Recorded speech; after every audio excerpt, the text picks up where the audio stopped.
happened to it. It's still a few bits and pieces of it still left there, I think.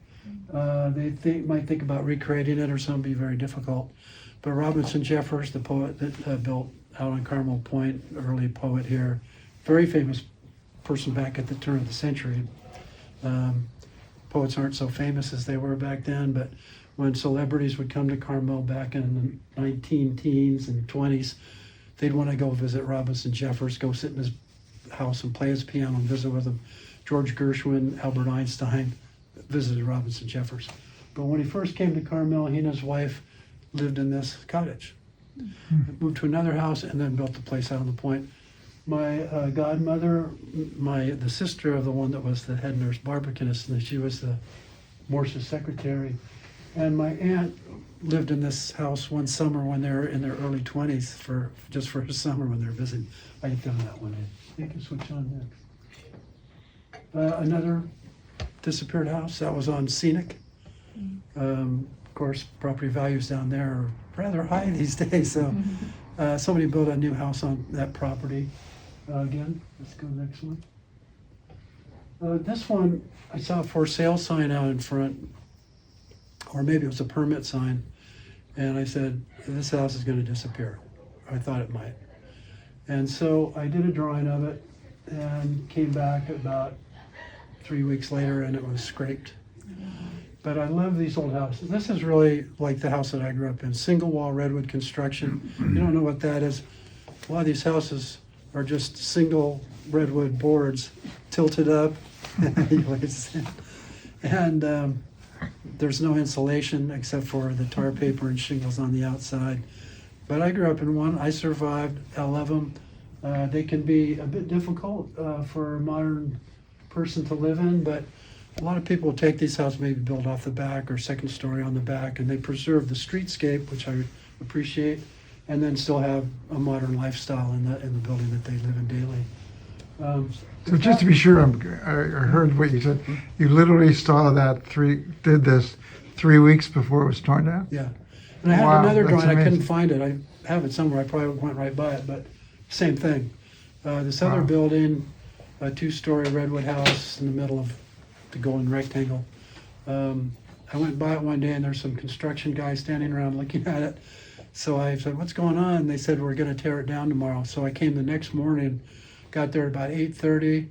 As they were arriving, sat down, drew the house. By the time I finished drawing it, which was about 2 hours, it was gone.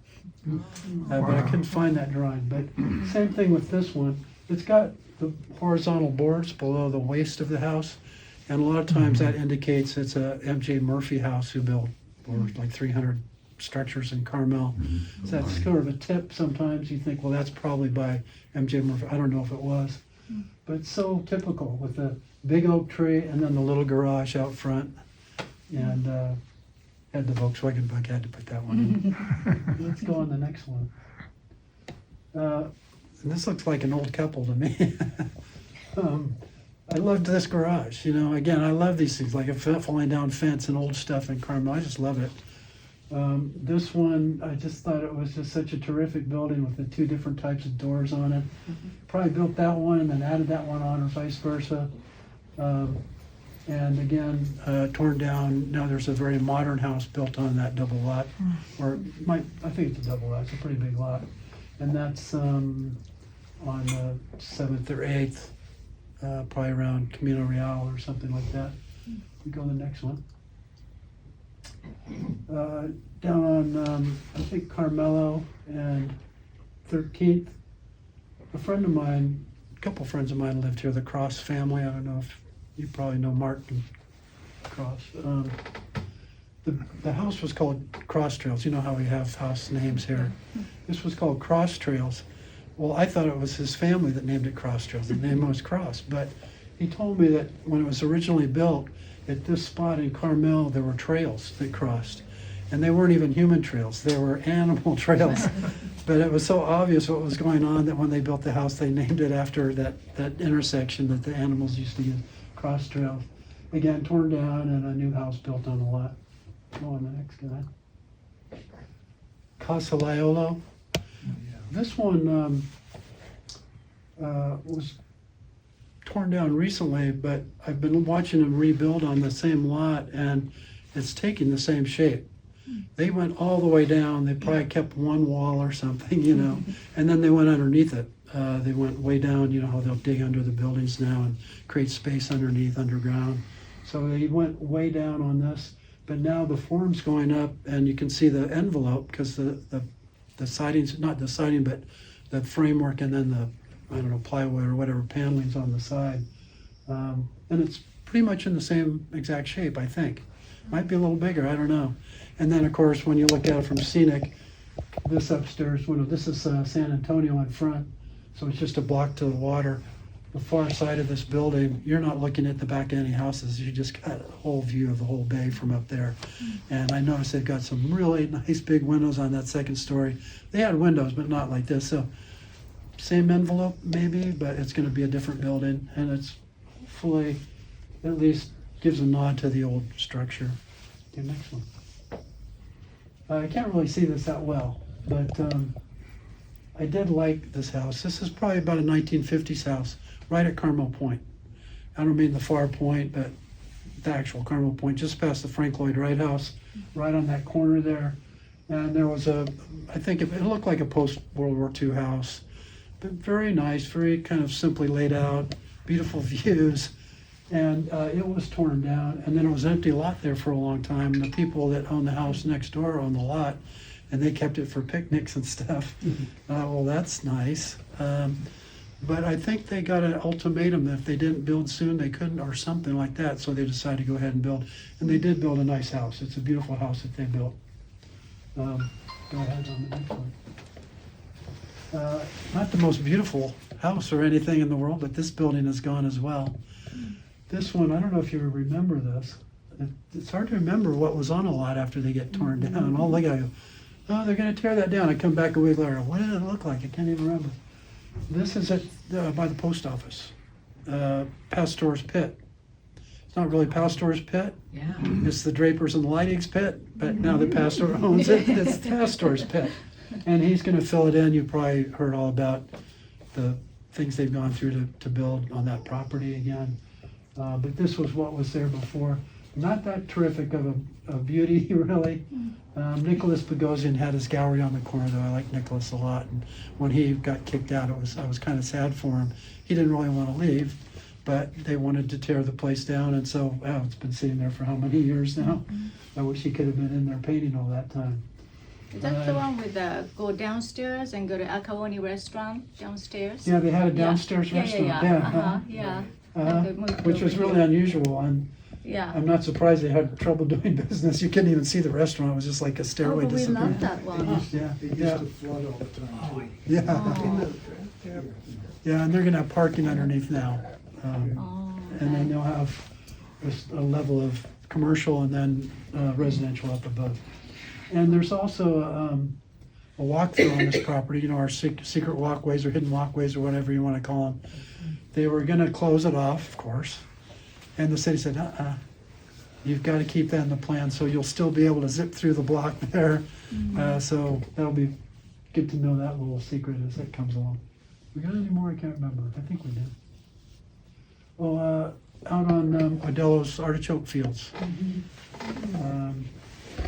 This is after it was turned over to the state, which was very nice of the Odellos. I hope they got a good tax break or something for that. And then the building, there's still some barn buildings there, and I went out there and I drew them. I just like that old stuff, as I said. So I drew this.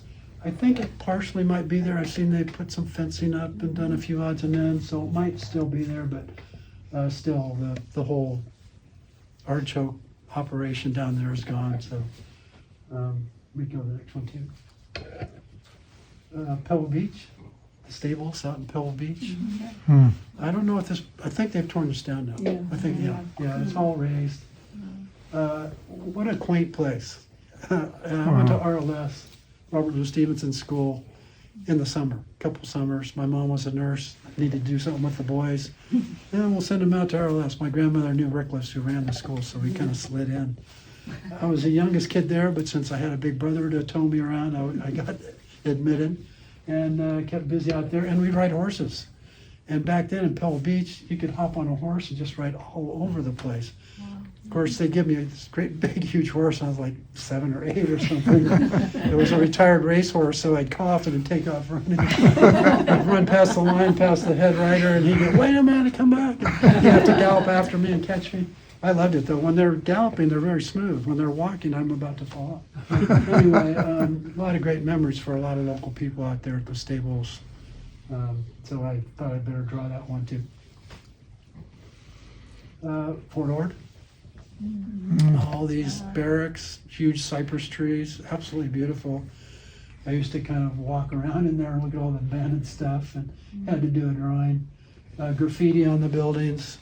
They've raised most of it. I don't know if there's any of these left. I was wishing that they keep, I don't know, a row of 3 or 4 of them with a couple of big cypress trees, probably full of asbestos paint and so on. But I could live in these buildings. You know, they could have stuffed hundreds and hundreds of people in these buildings for housing if they really wanted to, but they wouldn't be legal probably. So that's all going away too.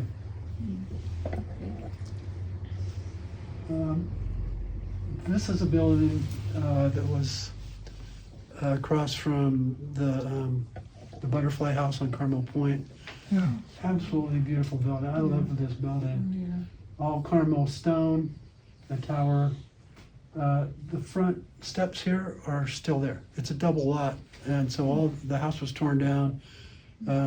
One half of the property is finished being developed, and the other half is now they're building on. The new house that they built, I really like. It's a beautiful little building, a beautiful little house, very thoughtful, and there's a big, why don't you go to the next one, I'll show you. Well, it doesn't show this, but this is the same building from the side. Had the stone tower up front, and then going off the back was an old wooden building, and then stucco at the back, kind of a Tudor setup. All kind of hodgepodgey, but very, very beautiful. And huge cypress trees, which are still there. The next one, there's 3 of them, I think. Oh, that's another one I didn't know I had in there. Same building. And this was torn down fairly recently, wasn't it? Yeah. So I remember it. It was absolutely beautiful. Oh, Yeah. just a beautiful, and so nice. You come around the corner and you're looking at Carmel and the Butterfly House and the cypress trees and the little cove, which we call Alice Cove, which is my mom's name. We named it after her. And then you'd see this house as you came around the corner. Beautiful setup. So I hope the house they're building right now will do justice to that property. But this is from, thanks. We planned that. But this is from out on that little rocky point. It's at that little cove right there. And then the next one has the tree I was going to mention. You can see they cut the building off when they divided the lot. So they left the tower at first and cut off the end of the house, but they eventually did take down the rest of the property. But these big cypress trees were still there, and people were concerned. Well, that tree, that's old growth. And then Robinson Jeffers' son came and said, "That's not old growth. My dad planted it." So they did keep it. And the architect was very careful. He did special work, cantilevering of the foundation, all kinds of stuff. I didn't really look at what he did, but I've been told by a couple of people he did a really careful job of preserving the root system on that tree. So it comes right up kind of out of the middle of that house still. And again, they did a really good job on designing that house. Got anything else? I forget. Oh, this is on, let's see, it'd be 5th and Lincoln. And down here, old buildings, and then this remaining empty lot. And I put an empty lot on because that's something else that's disappearing in Carmel. When I was growing up, there was empty lots all over the place. And you could cut through blocks and, you'd go to your buddy's house, you'd go on the empty lot and play around, and there's a lot more space. So an empty lot, that's disappearing too. There's a house that is now just finished building on that lot. So another thing that's disappeared. I think I must have this one more. Yeah, that's the last one. I just put this as a good end point. Carmel Beach, obviously. 11th Street. I know they're called Albanews, but this was where we hung out as teenagers, and everybody surfs at 11th. That's where the sandbar usually picks up. And it's called colloquially 11th Street, not 11th Avenue. So it's just a very important place place for me in my growing up. Used to meet our buddies down there. Where are the parties? What are you doing? I mean, it was a crowd, really, because the baby boomers were growing up and infesting the beach with surfers and people and hippie guys and all that stuff. But it's really a beautiful little spot. And I just love the railings, the metal railings down there. And, of course, I had to put a dog on the beach. Yeah, that's it. All So- right, that's it, yeah, okay. Houses in Carmel that are no longer there. So let's take like a few questions Yeah. or comments. Yeah. I really like the simplicity of your drawings and the color. And I like the topic. And have you published them in any way? Well, in 1978, I did a little book. Of the which houses that are gone? not have gone, just houses that existed. And I did that with Michael Whitcomb, whose grandfather built houses in Carmel, some beautiful houses that he was in the book. And since then, I almost did another book, but life intervened. And now I've got hundreds of drawings, and I would like to do another book. It But should just I- be a book of what you showed. Well, it wouldn't be- entitled All Gone. No, it would be more expansive than that, because there are a lot of houses that are gone. But there's so much history in all the houses that still exist and ones that are gone and everything. I probably, if I was able to do a book, I would really want to do it right. That's, it might be rather expensive. It'll have to be all color, both pages,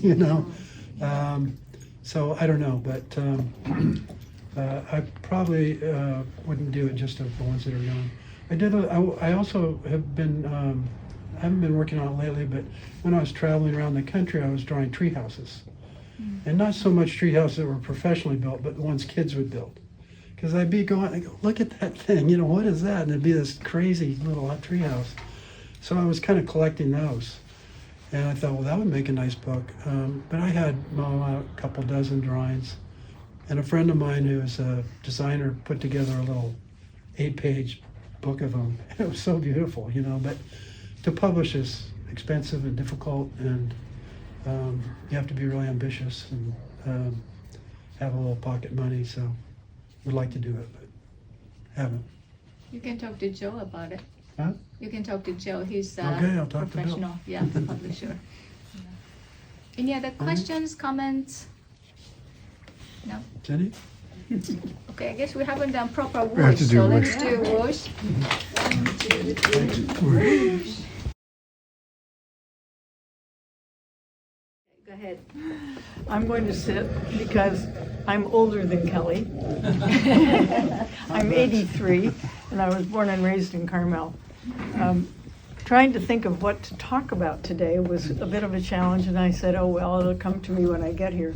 So then Kelley does this, and every house is, oh, yeah, that's our friend's house.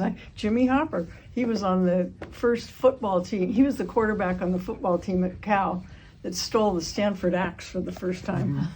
And he was an old family friend, and his son, Jim Hopper, was my father's best friend growing up in Carmel, who went on to be the head of the kidney, the renal department at UCSF, and ended up being the oldest recipient of a kidney transplant in his own department. I mean, these stories kind of go on and on and on, just like, who doesn't miss the Mediterranean market?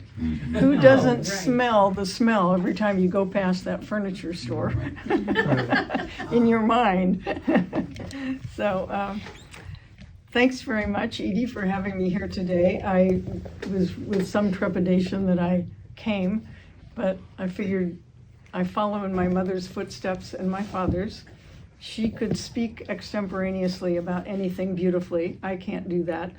My father could meet anybody and they would become a friend in a few minutes. I don't do that quite as well. But what I will say is that I'm crediting my grandparents for coming to Carmel in 1911. My grandfather was a professor of botany at McGill University, and he headed the department. And his friend, Dr. McDougall, had just opened up the Carnegie's Coastal Lab. and they're studying pine trees' growth as weeds. So he said, come on, Lloyd, come on down to Carmel. It's nice and cool in the summer. And they came to Carmel, and my grandmother absolutely fell in love with Carmel and bought 10 lots, 5 lots back to back, 5 on Mission Street, 5 on San Carlos. And they had M.J. Murphy build them a house for the summer. And I just want to credit this woman over there named Robin Eshelman, who is M.J. Murphy's great niece. So she's my go-to Murphy expert. And my connection with the Murphy, of course, is that my grandparents had Murphy build them a house. But on the other lot, on the San Carlos, my dad built our house. Board and bat, no insulation, put up the redwood boards, put up the bats. The spiders all came out at night. The wind slowed down as it went through. Freezing cold. My dad collected rocks and built the fireplaces, which always smoked and didn't put out any heat. But when they first came to Carmel, when my grandparents retired here in 1935, my mother and father came with my brother, who was not yet a year old, and my sister, who was 3. And I said to her one time, well, Mom, where did Jennifer and Skip sleep? Because they only had 1 bedroom. She said, oh, they slept outside. Now, this is my mother, who was very proper English woman. And I said, they slept outside, but what did you do when it rained? She said, oh, we put them in the bathroom. That's kind of the way you lived in Carmel back in those days. So I have so much I could say about Carmel, but what I'm going to do is promote this book, which I believe is out of print, but every time I find a copy of it, I buy it. It's called Creating Carmel, and it was written by Howard Gilliam during the time when Clint Eastwood became mayor of Carmel, and there was a lot of interest in Carmel. So he would write a chapter, and he would bring it down to my mother to proofread it for accuracy, because she was considered the unofficial historian for Carmel, and also at one time had been the editor of the Pinecone. And doing so, she went to every city council meeting, every planning commission meeting, reported on those, and wrote an editorial. And it was very accurate back in those days. So when would that have been? When she was? The period you're talking about, when she was writing. Well, I was trying to remember. It was when I was in high school. So I graduated in '59, so it was during the 50s. And then they would put the paper to sleep on Thursday, and they would all go to the Pine Inn and have martinis in the wonderful little bar that no longer exists, that had red flocked. Do you remember? Well, you were too young to go there. Well, It still has red. Well, this was a really little bar. It was very intimate, and it had red flocked I wallpaper. remember Red Flock. Remember that? It was a great place. So if you can find a copy or go to the library and get one, this is an accurate history of Carmel. So what can I say about Carmel? Growing up here, it was a very small town. It was like an English village. We had everything we needed within the borders of Carmel, except children's shoes. So we had to drive over the hill to Monterey to go to JCPenney's to buy our children's shoes. Remember? And then coming back from Monterey, as we came up over the hill and on to Carpenter Street, we always could breathe more easily because we had trees. And we felt so sorry for the people in Monterey because they didn't have any trees. Alvarado Street did not have any trees back in those days. I learned later from a builder who was working on my house, who was an Italian, who was a Sicilian who lived in Monterey. And he said, Cindy, the best landscaping for an Italian is green cement. So they didn't have that same love of trees that Carmelites grew up with. But the beauty of Carmel at that time was there were artichoke fields that were in Carmel Valley, and they grew all the way up to the border of the mission. There was no mission fields. That went in when I was a junior in high school and immediately flooded because the board of supervisors allowed building in the floodplain. And you know, they say, oh, 100-year floodplain. Well, it's never going to happen. Well, it happened the next year. And everything else was, you know, there was just nothing. There were no houses anywhere. So we were very isolated, but also very wonderful. When I was in high school, there, of course, came that time when you said, it is so boring living here because there's nothing to do except take 25 cents, go to the movies on Saturday, pay 20 cents to get in, and 5 cents for I always got a big hunk candy bar because that lasted the whole movie. And then the plaza came about and wiped out the movie theater and the creamery on the corner that was owned by Walt Pilot. And in came the plaza, and life changed in Carmel. It became suddenly more populated with people visiting, and there were more promotion of the commercial district in Carmel. Because back in those days, there were little shops, and people lived in Carmel, and they had a little shop, and they worked in their little shop, and the policemen all lived in Carmel, and Mark Raggett and Frank Putnam had Putnam and Raggett's, and they both worked in the shop, and they didn't mind helping ladies with their underwear if that's what they wanted to buy. But we knew everybody, and it was totally safe. We just had a great time living here. It was so simple, and it was really very much like an English village. So having an English mother, I had to do things like I had to have perfect table manners in the event that I was invited to dine with the Queen. I would not be embarrassed. So I recently had two 19-year-olds who were bicycling their way from Banff, Canada, through the national parks, and they came to Carmel and stayed with me for 4 days before they went on to San Diego. The grandmother of one of them was my good friend when I lived in England. So we were sitting at the dinner table one night with my niece, and I said, told them the story, and they just said, oh yes, and we had to do, I said, yes, I had to do the same thing. So my mother brought these standards from England, where she was born and raised. Then she lived in Canada. She brought them to Carmel, and they're still going on in England. So there was a wonderful connection there. What else can I say about Carmel?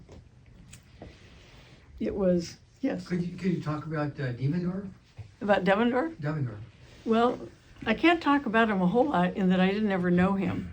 But he did sell my grandmother the 10 lots that she bought. So when Jack Galante had his talk at Sunset, I said, well, Jack, your grandfather sold my grandmother the lots that she bought. And the beauty of having property like that in Carmel, because my grandparents lived on Mission Street and my dad built our house on San Carlos, there was nothing in between. We played baseball, you know, on those empty lots, and nobody had gardens. There was like stringy old zonal geraniums and manzanita. Oh yeah, my grandfather, being a botanist, said, left unchecked, Janista will cover the hills of California. So I think about him whenever I see this horrible scourge. What about the Hattons? Pardon? The Hattons, are you Well, part the of that Hatton, tribe, sort of? through marriage, this woman is a docent at Carmel Valley History Museum, where my daughter is also a docent. and my daughter is related through her father to both the Hattons and the Martins. So the Hattons were Carmel Valley and the Martins were Carmel. And my son said, you know, Mom, when I grow up, I'm gonna make a lot of money and buy the Mission Ranch back from Clint Eastwood so I can get it back in the family. Yeah. I think he's given up on that Good idea. luck on that. He's done a pretty good job with it too. Yeah, yeah. Did you ever do any drawings of the Hatton Dairy? Not of the Hatton Dairy. Mostly it's just old photos in my memory, but Yeah. you were saying it was empty. When I was a kid, we'd go down to the mouth of the valley, and there was no Safeway or anything, No. and big trees. There's one little apartment building out in the middle of the meadows Yes, that's right. there. And we'd shoot our BB guns and go down the river and catch pollywogs. Why did we catch pollywogs? I have no idea, but something to do. Quite different. Oh, yeah. When I was really little, a friend of mine had a birthday at the same time. Our parents got together and rented the wagon at the Mission Ranch. Oh, yeah, yeah. And you'd put the kids in the wagon with a horse and go down Highway 1 on a wagon ride. You know, I was like, what? I can't even imagine it today. I know, well, But it was. and when I was growing up, there were 2 stables in Carmel. Right. One was Betty Green's, Right. and she tied her horses up to the oak trees outside on Fifth. And I didn't like the way she took care of her horses. I was a real horse lover. So I was Lynn Hodges' stables. And I spent every free moment out in the stables. And, you know, I'd brushed horses, I'd tack them up. I took dudes out on rides. Lynn Hodges had a real deal with me because he didn't have to pay me anything. And I'd take them on rides past the mission, out through the artichoke fields, or I'd take them down to Scenic, and then we go down onto the beach and ride on the beach. And I often would ride a horse down on the beach and then up Pescadero Canyon and onto the golf course and along the road on the golf course out to the Pebble Beach stables to visit my friends who said, "Oh, you're so lucky to ride one of those nice quiet horses. We have to ride these really high-spirited thoroughbreds." And we always had the people who rode English and those who were Western. But then I grew up, and I haven't really grown up yet. I just want you to know that. But as I grew up in age, and I finally had a mare, and I bred her to Lynn Hodges' stallion, and I had a filly, and I ended up working on cattle up on the fish ranch. Wow. And Tex Rayburn was the Stivey fish. oh, thank you. Yeah. Tex Rayburn was the foreman there, and we'd go out and gather cattle or check fences or check water troughs or whatever you did. And he'd say, "Damn, Cindy, that's really a nice horse." And I said, "Well, thanks, Tex. That's because your horse's grandfather was my horse's father," or whatever it was. And cowboys don't like mares. And I always liked mares more than geldings. So that was a real compliment. But Tex was short, and he rode this tall horse, and I was tall, and I rode kind of a shorter horse because I had a little quarter horse. And so we come to a gate, and he'd get off his horse, and he'd open the gate, and I'd go through, and then he'd shut the gate and climb back on his horse. And I said, "Tex, how about if I get the next gate?" And so I rode up to the gate on my horse and opened the gate and went through and let Tex through and shut the gate, but I never had to get off my horse. Anyway, it was a great time, and I will concede the last few minutes to any questions people have. Carl Cherry, any relationship to Carl Cherry? No, No? none at all. I That just, was right after the war, and he became. yeah, well, I was born in 41. Okay. And so, I mean, my mother would tell me all these stories about Carl Cherry. In fact, I found some writings of the woman who started the art gallery there recently, and I keep meaning to get it to the powers that be, but I haven't yet. What's your earliest memory?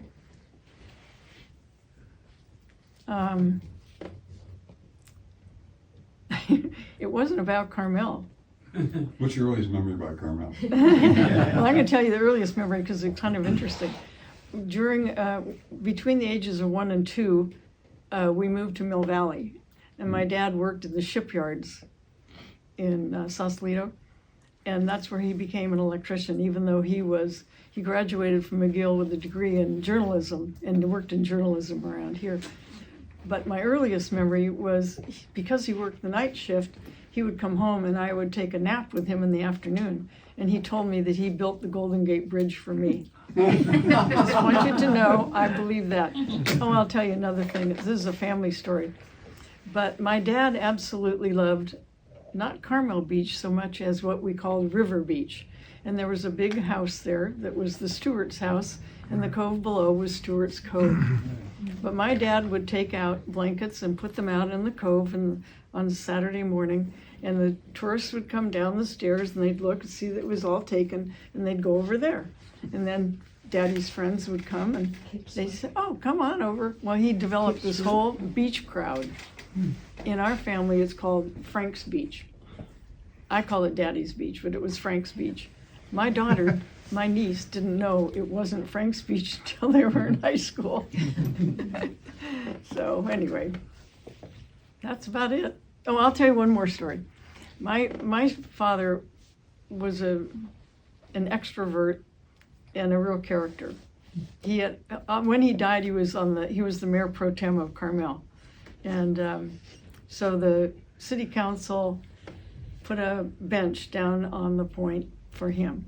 And when my mother died, Carmel Heritage put up a bench for her. But they didn't always see eye to eye, so we said, you can't have them next to each other. That's why they're kind of like this.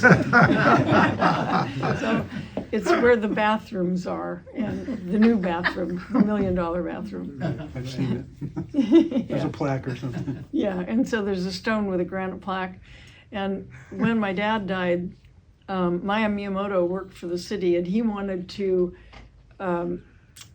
excavate the stone for my dad because my dad and our family was so loyal to the Japanese during the war who were taken to intern camps.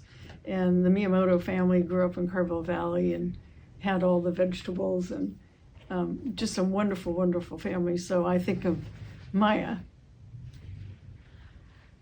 I also rode horses with him. I think of Maya when I see the stone with the plaque on it with my dad's name. So anyway, that's it. Where is the stone? It's at the foot of San Lucia and San Carlos, where it's called the new bathroom because it's the newest bathroom, I guess. And so you go down the stairs at San Lucia, off to the right, there's that little point. And so Daddy's bench faces toward Pebble Beach kind of, and Mom's faces. Another to the twain shall meet. Anyway. I remember the tree that used to be there. Okay, there's a story about that too. There was a little The stump's still there. Yeah, I know it is. There's a little cypress tree, and the city always wanted to cut it down. And my dad said, no, you can't cut that down. You can't cut it down. But during a big storm, it got twisted off. And it was January 11th of whatever year. That was my brother's birthday. That's the only reason I remember it. And the stump is still there. Mm-hmm. Well, somebody doing some good works for Carmel Cares took it upon herself to plant some succulents in the stump. Well, you can imagine to an old Carmelite how that went over. So I found out who it was. She took it out. No stumps in my dad's stump. No succulents in my dad's stump. I have a question. Yeah. I'm wondering what schools you went to. I know you must have gone to Sunset School. No, I went to Sunset School, started in kindergarten. Wood School and River School, I'm not sure when they were built. I went to River. You and went to Sunset. Yeah. Well, I went through Sunset, and then for 3 years we lived in the Highlands, and I went to Bay School. I went to basic, yeah. That was Yeah. my first school. Rosa Donner was my first teacher. Oh yeah. Well, this was before that. Yeah. This was when it was a one-room schoolhouse, and we had 30 kids for the whole school. Wow. And our class was the biggest. We had 8. But the beauty of that is, I was a good reader, so I could go help teach the younger kids how to read. Wasn't so good in math, but They're saying that one-room schoolhouses are a better education than when they started separating the grades. oh, interesting. Well, there's a lot of reason, probably. yeah. You feed off of all the other, You do. you have different assignments but you're still listening and you're still absorbing stuff from. Oh, yeah. I mean, I could go on and read all the 8th grade stuff when I was in the Yeah. 6th grade. Besides, it was a lot of fun. We could wear jeans to school. And then I had to come back to Sunset School and I had to wear a dress or skirt. Well, did you go from Sunset to Carmel High? Mhm. Yeah. We were graduated in 55. Our class from Carmel High School is the last class to graduate on the stage at Sunset Mm. because we incorporated Carmel Valley and Big Sur that year. And so the school got too big to graduate. Mhm. I can tell you another story about graduating. It's one of my favorites. And after that, I have a question. Yeah, okay. Yeah, go ahead. There was a girl in our class who got pregnant. And we had a dean of women who was very strict. She had been a Marine. Her name was Miss Wright, Dorothy Wright. And so they were not going to let her go through graduation with us. So I got a group of girls together and we went to see Miss Wright. And we said, Miss Wright, if you don't let her graduate, we're all going to wear pillows underneath her head. Like Barbara Streisand. Yep, and she graduated with us. All right. Mrs. Wright was wrong. Yeah, Miss Wright was wrong. That's a good story. Well, I was always kind of that way. When I was at Sunset School. Pregnant? No. I was kind of the voice of the underdog or something. But when the boys' play field was where the parking is now, and the girls was where went into the auditorium. That was our play field. The boys got a tetherball pole. We didn't get one. So I went to the principal and said, Mr. Rogers, we girls would like to be able to go to the boys' play field and play tetherball, or else have one put on our team. So we finally got to go on the boys' play field. Of course, I would have liked to have been playing touch football, being the tomboy I was. And that's it. Okay.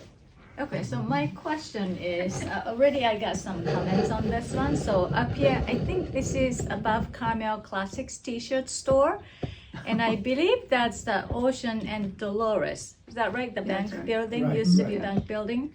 So, and then so there are 2 reliefs up above. So at least like 4 people have comments on this one. So maybe I start from Annette. Can you tell me? Oh, Yeah. well, my connection to Carmel was I married into the old Carmel family. And my husband then, George McElroy's grandfather, was an actor in Hollywood. And then they did a lot of summer theater here, he and his mother both. Someone may even have seen Ruth Marion in a show over the years. She was quite funny. But her father was the actor who acted in Hollywood, and he was in a movie with Greta Garbo and different things like that. Anyway, he was supposedly the model for that relief on the building. And so I just, every time we drive down the street, there's my grandfather. I think it's that one, because I think he was supposed to be Father Sarah. Oh, One was Father Sarah. Okay, So that's the one that he modeled for. I And see. he was a good Catholic, so he really liked that. Yeah. So with that, and then it's a T-shirt shop, but then Kelley knew all about the history of the building, so why don't you tell us that part? Well, yeah, I don't really know the history. I have history with the building, but Yeah, okay, yeah, history of the uh, the first bank account I ever had was at the Carmel Bank in that building. In that Of building. course, I was like 5 or something, so my mom and my godmother got me a bank account. I probably had $10 or something, just engendering me this idea. But it was a beautiful bank, and there was a really beautiful mural up on the back wall that is no longer there. I think it's just tragic that they must have covered it up or something. But I always remembered that. And then it was turned into a T-shirt shop, and I just looked at a photograph of it, and you had mentioned the sculptures, and it's one of these Carmel books, and it had the name of the sculptor. I was going to try and remember it, and I immediately forgot it, so I'm sorry about that. Paul Whitman. Whitman, yeah, that's right. But it was a very austere building, but beautiful in its simplicity. And of course, a building like that, you ruin it when you put the little bay windows on it and stuff to display T-shirts and all that. But that's all I really remember about it, except we used to go in there pretty often, actually. You know, with your little bank cards and checkbooks and all that old-fashioned stuff that we used to have. You know, our So, Carmel Dairy building, where the market was, had Joe Mora murals. That's right. And I thought when we were remodeling it, that we'd find them, but apparently private collector bought them. Oh, is that right? Yeah. You mean they took them out before you even knew they were out? Yeah. They must have been on board or canvas or something? Yeah, it must have been, yeah, Uh-huh. yeah. I got pictures of them, but Yeah. I never saw the actual ones, yeah. Yeah, I thought you were gonna say you thought they're probably animals. They're dancing cows. Yeah, there's still a cowbell that Joe Moore did on the, I have the Carmel map cart, Yeah, I got that. the There's a 1950 lot of those edition. cartoons over in Pacific Grove on, what the heck's the name? Forest Avenue downtown, where that's owned by the same fellow that owns the gallery over here. And there's, yes, and there's walls of wonderful murals there. I wonder if they're there. To see them. They're wonderful. It is. Well, before it was Mediterranean Market, it was the Carmel Dairy. Yeah. right? And the big treat was to go there for an ice cream cone. You had chocolate, vanilla, and strawberry. And it cost 5 cents for an ice cream cone. And I can still smell the smell of that. Yeah. It was so wonderful. I heard there were 2 burger joints too that aren't. Oh, it was the Rinky Dink, which was, Oh, Yeah. Like a Rinky real Dink. neat little place to slide up on your stool and have a burger. Yeah, it's kind of a guy's place, though. yeah, there was the Village Corner, which used to be a soda fountain, and then we had the soda fountain where the plaza is. I remember seeing South Pacific at that movie theater. Yeah. Great Yeah. life living here. Oh, it was a great We had life. a hobby shop. Oh, Yeah. it We was. had, Every little town had all of Yeah. this. we had like 7 gas stations, four grocery stores. We had, I mean, there was a little bit of everything. Remember, the kids used to sell the pine cones? Mhm. It used to be down on Dolores Street in that 2-story building. That's right. Yeah, and I used to make like 7 cents. I used to make a mint just collecting glass bottles and turning them in and then buying my comic books and candy with them. Well, for people that are younger than me, which is just about everybody,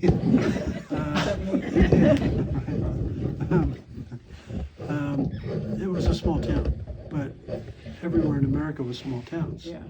The freeway system was just being developed after World War II, and Yep. so you had these towns, and like Carmel, it's hard to imagine it now, was everything you did, you got in Carmel. We had movie theaters, gas stations, markets, 4 pharmacies. dentists, pharmacies, blue jeans, haircut, everything in the little town that you lived Why in. not now?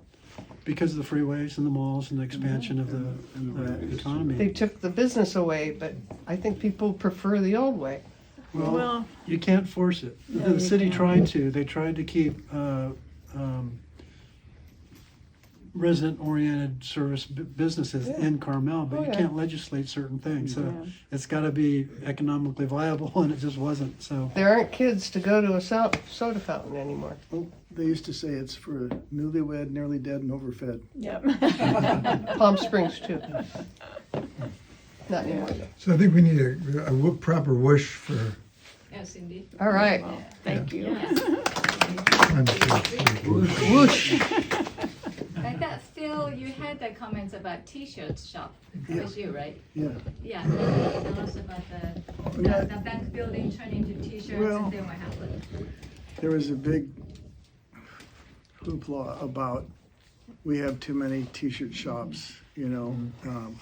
Paul Laub was kind of the guy who bought up some of the buildings, including the bank building and the old Wobbles Pharmacy. And of course, he was selling a lot of t-shirts, you know. And I don't know. You know, you're always going to have 2 sides to everything. When I was in politics, by the way, politic, if you break it up, poly means many, and tick is a blood-sucking insect. You should know that. I like that. You know, you always have 2 sides to every issue, right? And the same people would show up at city council and planning commission. You know, the same handful of people, and you knew exactly what they were going to say. And you had to sit there because the public's business is supposed to be done in public. However, I was always called into the mayor's office and he'd say, what do you think about this? Because he'd try to sway my vote, because I was like a swing vote, and just, I don't like politics, as you can tell. But it's interesting. And then the parking issue, we've always had a parking issue here. Because you have about 1,000 workers here. They get in their cars every 2 hours and move them around. And we've always had this parking issue, and we've tried different things, and it's still Carmel though. It is, and it'll always have a parking issue. I don't care what this current council is trying to do. Exactly. Dale Byrne thinks he's got the answer to the parking issue. I told him, I said, Dale, Well, you my can't- mother had to drive around the block when I was a kid to find a parking place. They're always gonna be driving around the bar. Right. You can't create more parking in a No. place this small. No, but you can take some away, like they They did. did. There were Yeah. spaces everywhere, yeah. Well, if there's too many people, they won't fit. That's right. Well, the only time I heard my mom swear, well, there's twice, but I tell you about one time. I hid in the back of my mom's car one day. I was just fooling around, and she came out, and I'm gonna hide, So I was in the back, and she drove uptown, and she's driving, and I don't know if somebody cut her off or she couldn't find a parking place, but she said, that fucker. And I go, I couldn't believe it. My mom swore, English too, Yeah. I won't tell you about the other time. The man who asked about Mr. Devendorf, yeah, Paul could share a story about that. In 1902, my great-grandmother moved from the homestead that she had started in Idaho with 5 of her youngest children to Los Angeles. And somehow she learned that Mr. Devendorf was establishing a town here.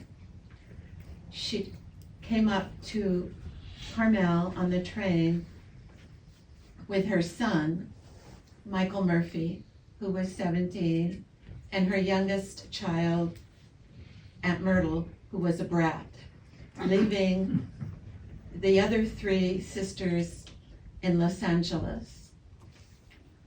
Mr. Devendorf hired Michael Murphy, who became known as MJ, and wired money to the 3 sisters in Los Angeles so they could take the train and come up here and join their mother and brother.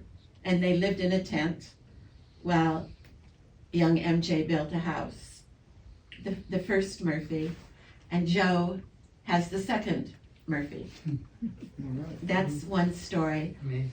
Carmel Bank used to be very special. My grandmother had the first bank account there.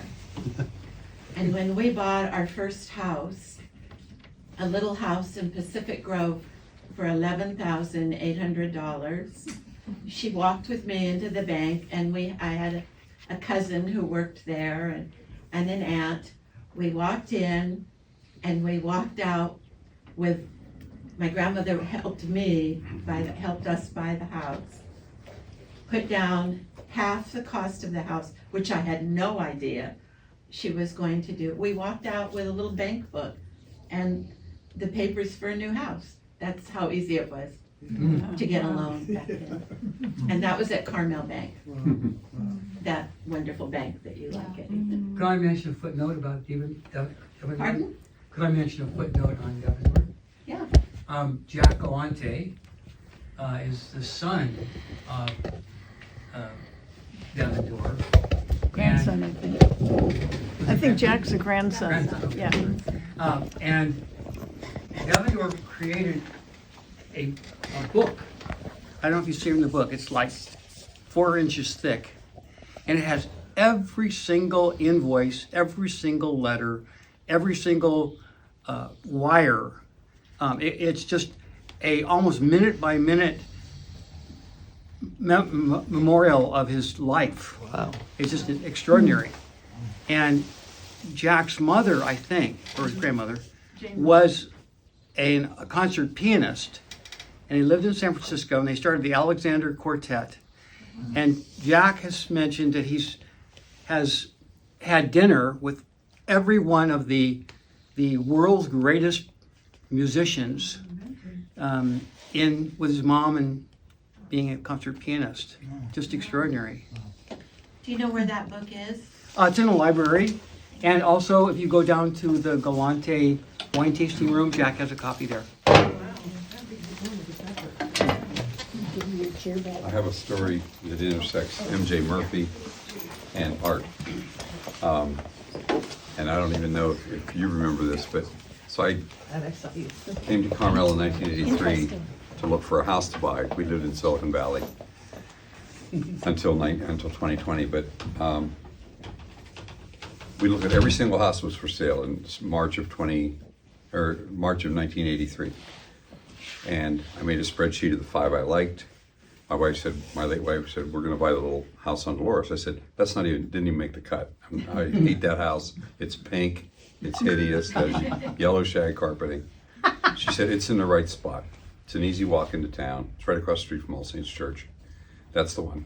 So we bought it for $175,000. It was listed for $229. I offered them $165. They said, we're insulted, but we'll cut our price to $200. Linda said, if you leave, and they said, we'll leave the furniture. She said, if you leave the furniture, we're lowering our bid to $150. So I owned the house for 42 years. When I bought it, it was pink. I painted it blue. In 1989, somebody else painted it like turquoise. In 2000, we painted it gray. And in the past 3 weeks, it's undergone a transformation. We've replaced a lot of the rotted shingles and stuff. It's all cedar shingle, the whole house. And so I had the rotted shingles replaced, had it all primered, and now it's painted a pretty pale yellow. And my wife Hedda noticed that the chimney, which until about 2000, the only heat in the house was a wood fireplace in the living room. So the chimney, red brick chimney, was very black and sooty and stuff. We put a gas insert in 2000, so there's no more soot. But she didn't like the fact that the chimney was all discolored. So we had the contractor sandblast the chimney. Well, it turns out, if you drive down Dolores Street and look at it, you'll see M.J. Murphy created a relief. In relief, the bricks he offset to create a crucifix, which I never noticed in the 42 years I owned this house. So that's my contribution to the local art scene, is I cleaned up the relief on the chimney. Tell them about the windows. Oh yeah, the house has every window in the house except one is painted shut. And we've had various people try to come and say we could do it, we could get them unstuck. Well, they can't. Luckily, it's cool in Carmel. You can open the front door and the back door, and you have fresh air. It's not a problem. The one bedroom window does open, but the windows are tall and they have they're double hung, and then above them there were these little triangular shaped things divided by dividers that were painted inside and out. Well, the second paint job done in 1990, this stoner came down from Santa Cruz to paint it for me. And he gives me a price to paint the house inside and outside. And he takes out a penknife and he scratches one of these little triangles. He says, these are glass, man. They're windows. Well, they were painted over inside and out. And he said, I could clean them out for you. I said, cool, how much? $200. I said, okay, you have a deal. So there's 13 windows around the house. Every window has between 12 and 25 little triangles inside and out. He was there for 2 weeks. I took pity on him, I paid him double. But when you see the windows, you'll see they are literally the eyes of the house. They give it all of its character. So my last thing I'll say is, in 1940, I guess the owner didn't like not having a bathroom or a kitchen, just an outhouse. So they jacked it up off the ground, put in plumbing, closed in the outhouse, closed in the back porch, made that a kitchen, squeezed the bedrooms further apart, and crammed in a little tiny bathroom. And the only part of the house I absolutely hated to this day is the window that they put in the back, when they closed in the back porch and made the kitchen. The window in the kitchen is a sliding aluminum window like you'd see in an RV or a shanty town or something, just horrible.